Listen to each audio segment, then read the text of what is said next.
The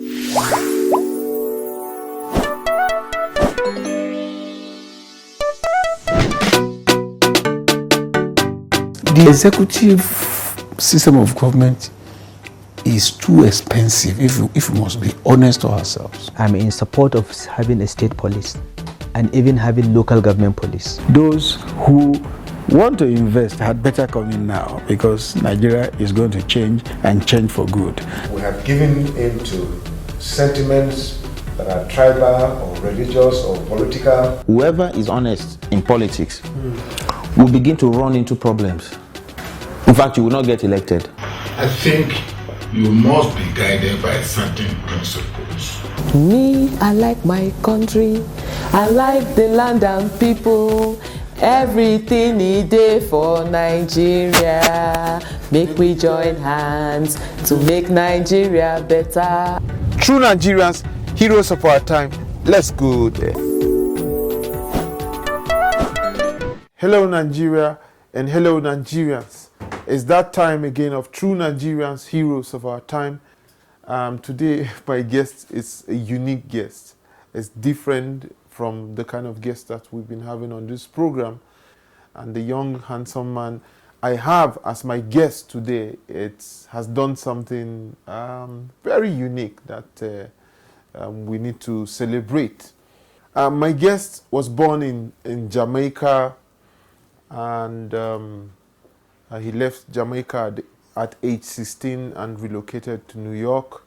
And since then, he's been in New York. He actually came to Nigeria courtesy of NIDCOM, that is Nigeria in Diaspora Commission. That's how we also got hold of him. Mr. Khirlu Burton, you are welcome to True Nigerians. Welcome to Africa for the first time in your life. Yes. And welcome to the giant of Africa, Nigeria. Yes. You are indeed a true Nigerian. Yes. Welcome home. It's a pleasure. All right, Thank sir. You. All right, sir. Thank you. This is your first time in Nigeria, your first time in Africa. First time in the motherland, yes. Okay. What's the motivation? Why did you choose? I mean, you've never been to Africa before. You've never been to Nigeria before. What is the push? What motivated you to Africa and Nigeria? Yes. First, let me tell you how honored I am to be in your presence. You know, I find it a pleasure and a privilege to be in your presence and being featured on your program. You are an icon, and you know, I feel like I'm among giants. You know, you're a great man yourself. Thank you. Okay.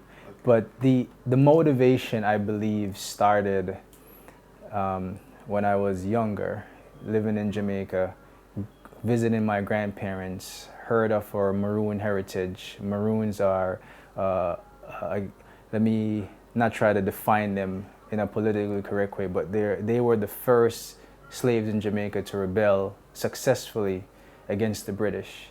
And I've always heard that. What do you call them, Maroons? Maroons, yes, Maroons. And that's my curiosity started back then.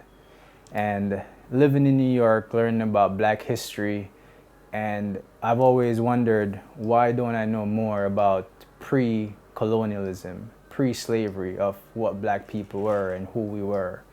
And as I got older and I did more research, I learned about the different empires, the Benin Empire, you know, so much about our history that is not taught to us or not shared with us. And that first stimulated the drive to want to come to Africa. I've been to several other places. I've been as far as Iceland. But I made up my mind back in 2019 that for my birthday in 2020, I would have came to the motherland. We're making plans for it. And of course, you know, the world went crazy with COVID and that delayed it. But last year with George Floyd, I'm sure everyone knows the story of George Floyd that was I guess murdered by a police officer, kneeling on his neck. And the country was in a different state of mind as we struggle with equality and equity for the Black race. And I then decided I'm gonna make it to this country to learn more, discover who I am, discovered where I'm from, discover the true meaning of being black. Okay, so but all these years you were in America, Yeah. you just you thought you were an American citizen. You're just like an Afro-American. Afro-American, I consider myself Afro-Caribbean, Jamaican by heart. I go home very often. Okay. But anyone who knows Jamaica knows that we believe and we strongly feel one with Africa, going as far back as even before Bob Marley kind of put us on the map. We always want to go home. The Rastafari movement was an example of that, knowing that we have a connection to home. But living in America, trying to find that sense of identity as a teenager, growing up in New York, in the Bronx, you get little bits of it. Yeah, you get little, because the Bronx has all the communities. So, and I played soccer, so I had my Nigerian friends, I had my Ghanaian friends, I had so many friends from the motherland, and even them sometimes didn't understand the richness and the power that comes with that you're from home. You're from home. But I always had a purpose, and I felt like there was this calling for me to come. And so with the help of NIDCOM, I took a chance. And I told myself for my birthday this year, February 2022, I would make it. I would make it. And Okay, the Nigeria in Diaspora Commission, as Madam Abike has taken you around. yes, You've been to Lagos. You've been to. You are now in Abuja. What's your first impression? I mean, going around Nigeria, how did you feel? there was such a mixture of emotions, a mixture of thoughts when I stepped off that plane, and it felt surreal for one. But the first thing, and I think there were two things that will be first. The first is a sense of belonging. Like, this is home. This is really home. It reminded me of going to visiting my grandparents when I grew up in Spanish Town in St. Catherine, and in Jamaica, that is. And I would go visit my grandparents in St. Elizabeth, and that feeling of going to see them, you felt a sense of belonging. That this is where I always heard my mother talked about, growing up, my aunts, my cousins, and it felt at home. And I remember that feeling, it came back like I'm at home. And the second feeling I had was, what else can I do to help empower our people, not just Nigeria, but black people, for them to feel that sense of pride that you are from the motherland. I don't think we, as black people, we cherish that enough, that this is home, this is where it all began, and we're from it. And those are the two emotions I felt: sense of belonging and a sense of what can I do to help that goal of making our people feel like they are a part of something bigger. In terms of what can I do, what's the first thing that you are thinking that if I have to do, this is what I think they need most? It's hard to put my hands on it, and I had this same conversation with Honorable Abike today, that I haven't found what that is. But I find joy in that, because I feel the journey to it will do just as much good, whether it's financial investment, whether it's time, whether it's being an ambassador to talk to my friends and people back home and my family, that this is a place you should add to your list of coming, and not just the fancy stuff, like not just about the pyramids, and there's so much more. And the drive from the airport to my hotel, I saw such potential in every face, the hard work, the the strength I see in their faces, and some of it may be unrealized. And most of it. The team took me to the University of Lagos, and I met this young man. He was selling snacks and candy, and I don't really eat candy and stuff, but I gave him some money and we started having a conversation. I learned that he was only 16, left the village sometime last year trying to make a living. He said he doesn't go to school. And it broke my heart because I saw a piece of me in him. I had the opportunity, someone gave me the opportunity as a young man. And so I asked to get his contact information. He didn't have a phone, but he said if we gave him ours, he would call us. And he did call around midnight. Said he just came from work, and we saw him in the early afternoon. So he just finished working. And I felt like I had to do something. And so I brought it up to Madam Abike, and she promised that she would help me help him. And we talked about different ways we can. And so I trust that we could change his life. And with her help, I believe we can. And I think that's where it starts, just making that change in one person, with one person. Because why should he not have the same opportunity? Is it you that's is helping, or? Yes, no. So she will help me making sure that however I'm helping him gets to him. Whatever I provide, whatever funds I send, whatever I choose to do for him, she will be that liaison to make sure it happens. So yes, I'm gonna help that young man, and hopefully he could be one of those changes you were talking about, you know. I think the first thing I would do is when I get back to Lagos, I would try and also meet with the boy, talk to him before and after, so that we would also guide him and see what he makes out of the money. That way we would also encourage other people to also show some kindness like you've just done, and also make other boys on the streets who are hawking like him see that there's hope. You don't have to go into drugs or be a criminal. Just whatever little business you are doing, just diligently do it well.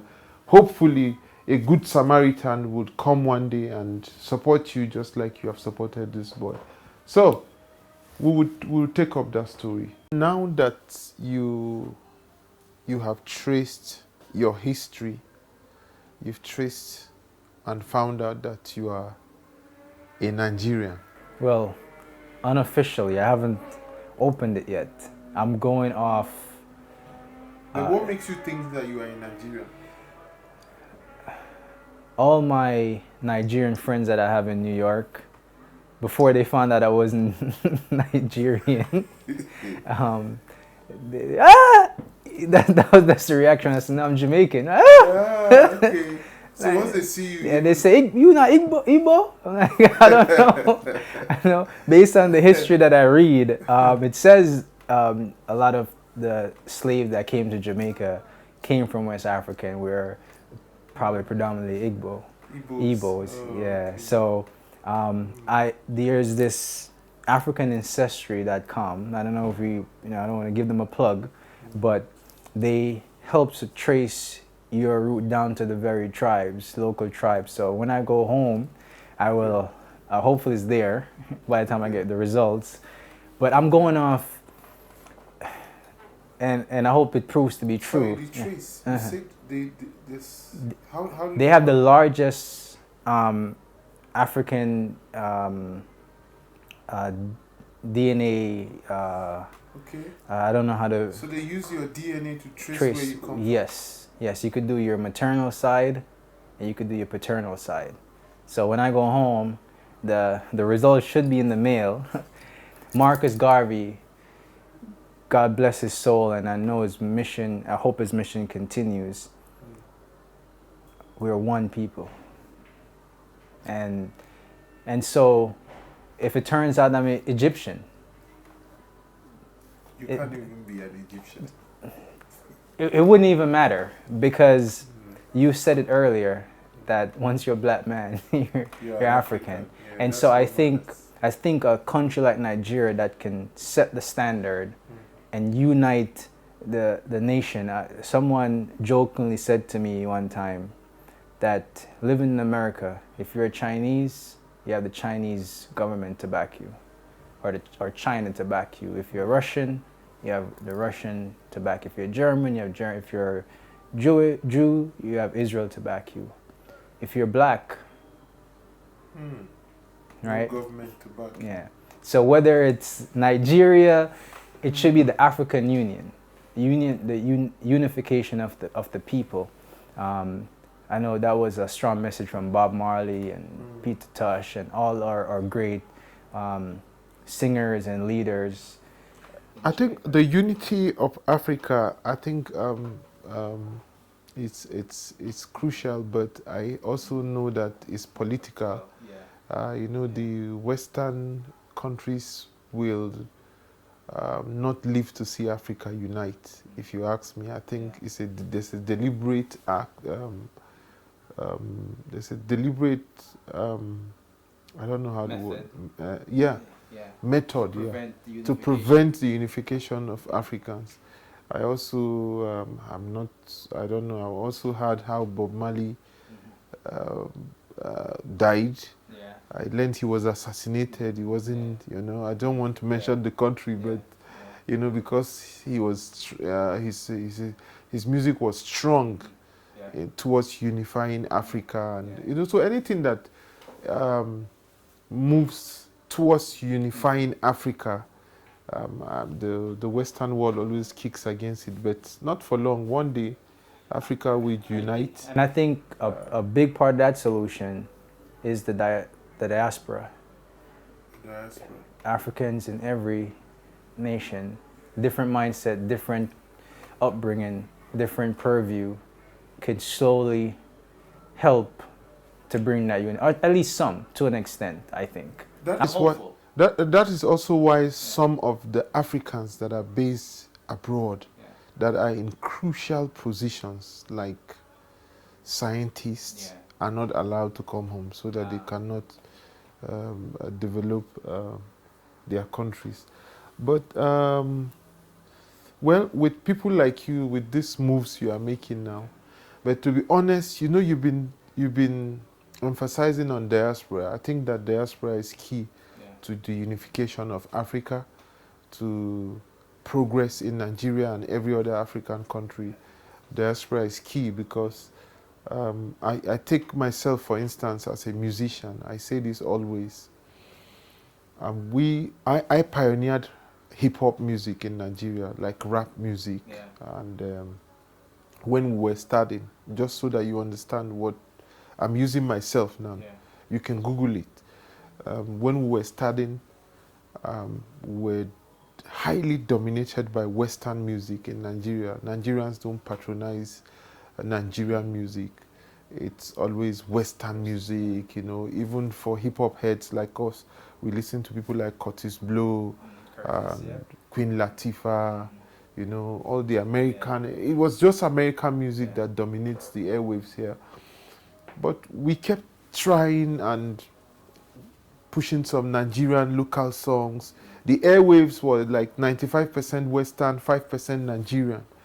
Not one of the major reasons why Nigerians eventually embraced Nigerian music was because major part of it was the Nigerians in diaspora who now came back to Nigeria. I can mention names.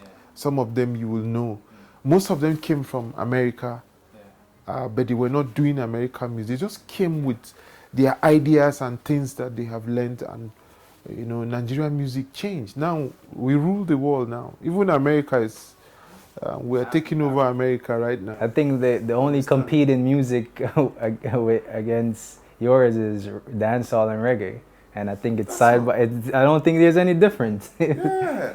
You know, so I think the same thing would happen in politics in Nigeria, in construction in Nigeria, in Africa. Let's say Africa. The same thing will happen if we get a lot of Nigerians or Africans in diaspora coming back home to bring their, you know, that is even leadership. We know that the problem with Africa is leadership. But we also know that if a lot of Nigerians in diaspora who have learned, who have seen the way things happen there, come back home and, you know, majority carries the vote. With all their energy, instigate other people positively, a lot will happen. Yeah. You know? I think a crucial thing we don't often add into the equation is that if the motherland gets strengthened, the motherland has an extension in every part of the world. Africa, the continent, now has the Caribbean, Europe, the Americas. And so with the people who see themselves as belonging here in those countries, they increase, Africa increase in strength, wealth, prominence, you name it. It becomes an extension. So Africa becomes stronger because its people is everywhere. The same way myself living in America, what I do for my family back home and my friends back home helps to build a country too. And so imagine if everyone who is of African descent think of it that way. They can't come back maybe or can't stay, but whatever they're doing there helps to build the connection and build the strength of our people all around the world. And that's what I think. Okay, we have been talking to Khirlu Burton, and he's indeed, I'm saluting his courage, you know, taking a bold step. He came all the way, born in Jamaica, lived in America with his family, but, you know, after the incident with George Ford, and he tried to, you know, trace where he originally comes from. And thank God there's this DNA, like you said now, where you can trace the country you actually originated from. African ancestry. You know, the Igbos have this thing. I'm not Igbo, but the Igbos have this. Anywhere you go to, if you are in a place where there are a lot of Nigerians, if you go to America, try it. When you go back to America, I don't want to laugh, but just say, Ndibo Kwen! Out of the crowd, you hear people, hey! You understand? That's their slogan. Yeah. Once you say, Ndibo Kwen! They will say, hey. So when I say Ndibo Kwen, you answer me, hey. Ndibo Kwen! Hey! Ndibo Kwen! Hey! Then when I say Kwezwon, you say, hey! Right. That's the third one, you pull it. Yeah? Ndibo Kwen! Hey. Oh, no, the third one. The third one. Okay. Ndibo Kwen! Hey! Ndibo Kwen! Hey! Ndibo Kwezwon! Hey! Okay. I'm very happy that you took this bold step. Please tell our brothers and sisters, like you've come, you've seen, they are all welcome. Yeah. Nigeria is a beautiful country. Yes. Don't mind our leaders. As for the leaders, we will fix it. Yeah. Give us 5 years from now. I promise you we'll fix Nigeria. We are working on it by the grace of God. Okay, Mr. Khirlu Burton, yes, thank you very much. Thank you. I can't thank you enough for being here. I can't thank you. Appreciate the work you're doing, man. Thank you. Thank you. Years from now, our children can see you and see that you don't. It could be more than music. Everyone has a voice. Yes. You know, and you've given so many people voices, and they've been inspiration to other people. You know, and I think what you're doing is tremendous, and I really honor you for it. You know, honor you for it. Thank you so much. Yeah. Okay, it's been True Nigerians, Heroes of Our Time. We have been talking to Mr. Khirlu Burton from all the way from America, New York, Bronx. In this program, like you all know, we give tax. You've seen a lot of people perform their taxes. And obviously, it's a bit late here, so